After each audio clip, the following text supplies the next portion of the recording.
The Lord said, "Behold, I am the Lord, the God of all flesh. Is there anything too difficult for me?" That's the question the Lord is asking us this morning. Is there anything too difficult for Him? Let us pray. O great power, God of the universe, guide our thoughts and our actions as we navigate our life path through Christ's sake. Amen. Welcome back to the channel. My name is June. I am in Jamaica. In this video, I am sharing my waking thought of December 11, 2020. Yes, that's over 2 years ago. And I have offered my own interpretation of this message from the Lord. It is my hope that you will be able to relate to my message. So without further ado, let's get right into it now. The thought in my spirit upon waking on the morning of December 11, 2020, at about 4:10 in the a.m. was Jeremiah chapter 32. As I read the entire chapter of Jeremiah 32, the verses that stood out most to me were verses 12 to 15 and verse 27. I knew I had to read the entire chapter to get a background or an insight or an understanding of these verses. So I'll just do a quick reading, King James Version, and I've also referenced other Bible versions, so you can also choose the one that you like. The message more or less is the same, or it is the same. So I'm reading. "And I gave the evidence of the purchase unto Baruch, the son of Neriah, the son of Maaseiah, in the sight of Anamiel, my uncle's son, and in the presence of the witnesses that subscribed the book of the purchase, before all the Jews that sat in the court of the prison. And I charged Baruch before them, saying, Thus saith the Lord of hosts, the God of Israel, take these evidence, the evidence of the purchase, both which is sealed, and that evidence which is opened, and put them in an earthen vessel, that they may continue many days." In verse 15, "For this is what the Lord Almighty, the God of Israel, says, Houses, fields, and vineyards will again be bought in this land." Then verse 27 says, "Behold, I am the Lord, the God of all flesh. Is there anything too difficult for me?" So in summary, there were documents to be signed. This is what the passage of scripture is saying. There are documents to be signed and to be stored. Yeah, they are to be stored, they are to be secured. These documents were evidence to something, and they must be kept for a later time. This is the instruction that Jeremiah got. When you read the entire chapter of Jeremiah 32, then this will be basically the summary of the message that I am bringing this morning. This video is titled Restoration. That's part of the title, Restoration. The Lord promised that He will be restoring many things in our lives in this season. A lot of things which, maybe we had felt or believed that we had lost forever. So far ago, we had stored these evidences that we have probably forgotten about them. But the Lord gave Jeremiah a prophecy and a proof of its fulfillment, lest Jeremiah thought that it was his own thoughts that were overbearing. The proof came in the said manner which the Lord told Jeremiah that it would. Oh yes, the same way Jeremiah got the message from the Lord, the prophecy, the way the proof was given or is to be expected, it came in the same manner. And so Jeremiah acted as the Lord has instructed him to do, having received that proof. The information or the message of restoration is also for us in this season. It speaks to many of us who are in the wilderness season of our lives, and we would have lost hope in a prophecy, a promise of God. But then, did we get proof? Did we put the proof aside for a time such as this? For some of us, the promise or prophecy had been buried within our minds for a very long time, to the extent that maybe we have forgotten about them. The Lord is saying to us this morning that the clay pot remains unearthed. It is still buried. The deed or the document of His promise are secure in this earthen vessel. And that at the appointed time, known only to Him, these documents will be presented. The Lord has spoken. He said that houses, fields, and vineyards will again be bought by you, a promise of restoration.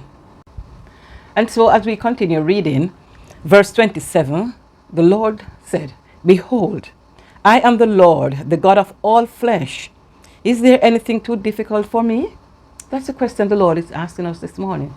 Is there anything too difficult for him? The Lord promised that he will be restoring many things in these seasons. A lot of these things maybe we have felt or believed that we have lost. Yes, we believe that they were lost to us forever. But the Lord gave Jeremiah a prophecy for us today. And as a proof of its fulfillment, lest Jeremiah thought that he was listening to his own thoughts. Yes, and that he was, in doubt as to, am I hearing from the Lord? I am in prison. Is it that I am going, nuts because of where I am? I am not sure that this is the message from the Lord. What should I do? What should I do? Lord, if this is a message from you, give me a proof. Show me your face. Show me something that suggests to me that I am hearing from you.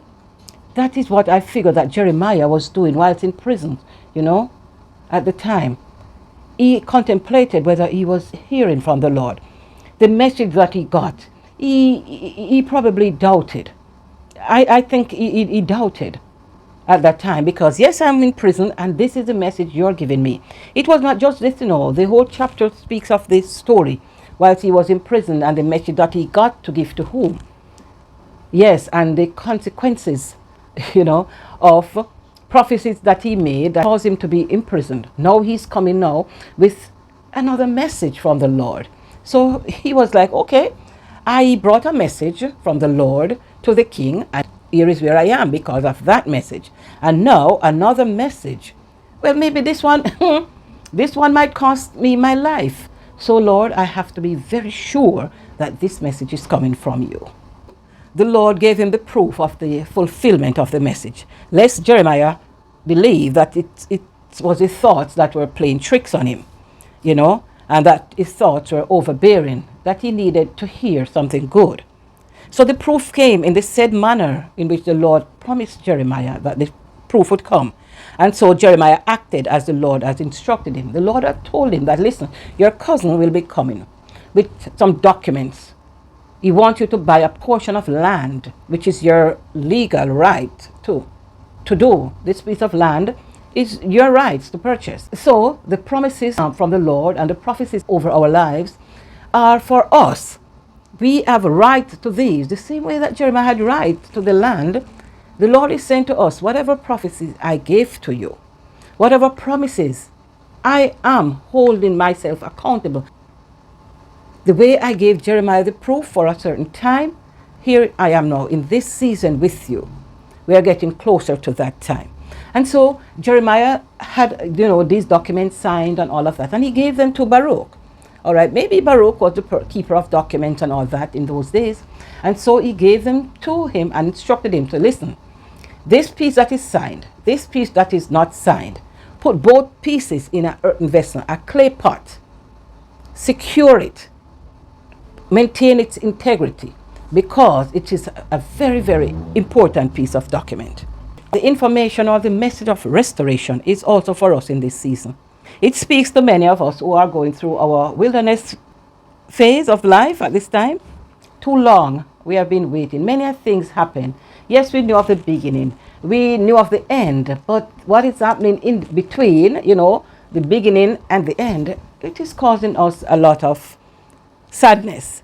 And so we would, because of delays and mishaps, have lost hope in a prophecy or a promise from the Lord. But the Lord has given us his reminder at this time of that which he had promised. Oh yeah, for many of us, the promise or prophecy, the feel-good season that we are expecting, has been promised to us for quite some time. And so we are now doubting. It's so long that, we probably have forgotten about them. But the Lord is saying to us that the clay pot remains on earth. If we had buried our clay pot to keep whatever proof of a promise secure, the clay pot is still buried and the integrity of the promise is intact.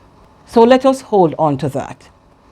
The deed or the document of his promise are secured in those earthen vessels for an appointed time known only to him.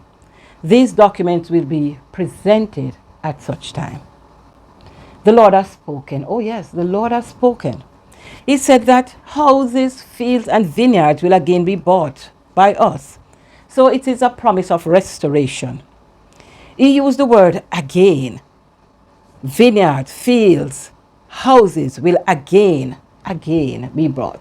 To use this word again is suggesting that it was done before.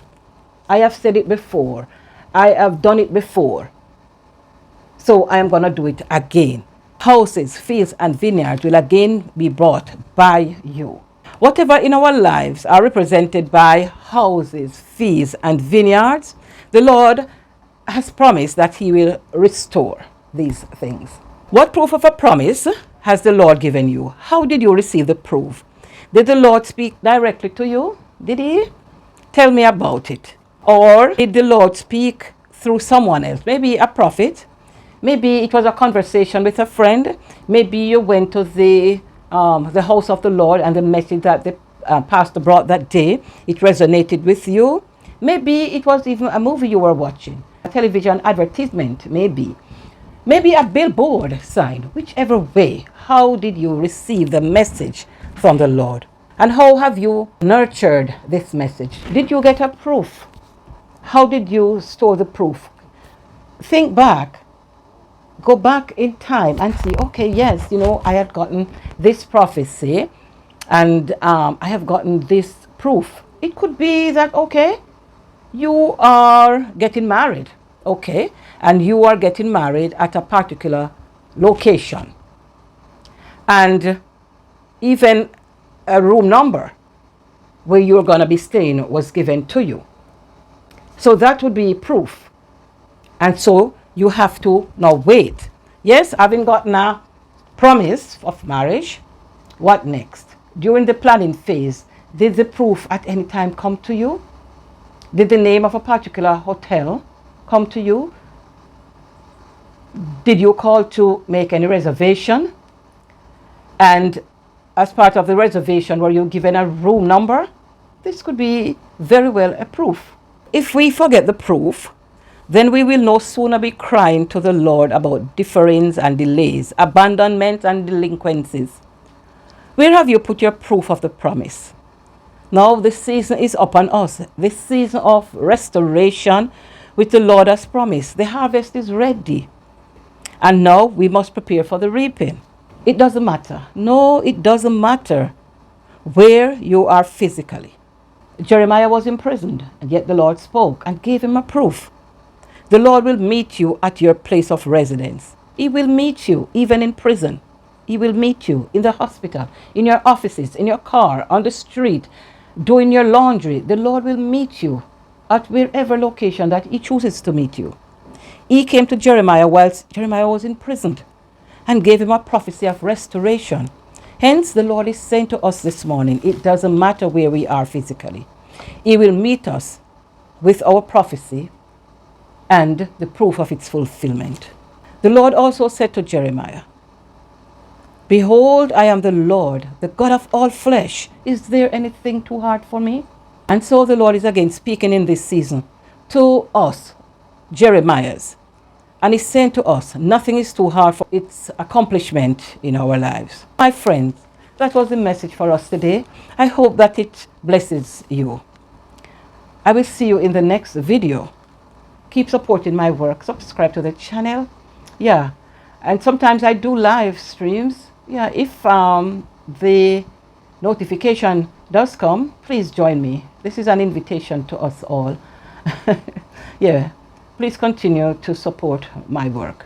Watch the advertisements. They're important for the growth and development of the channel. God bless you.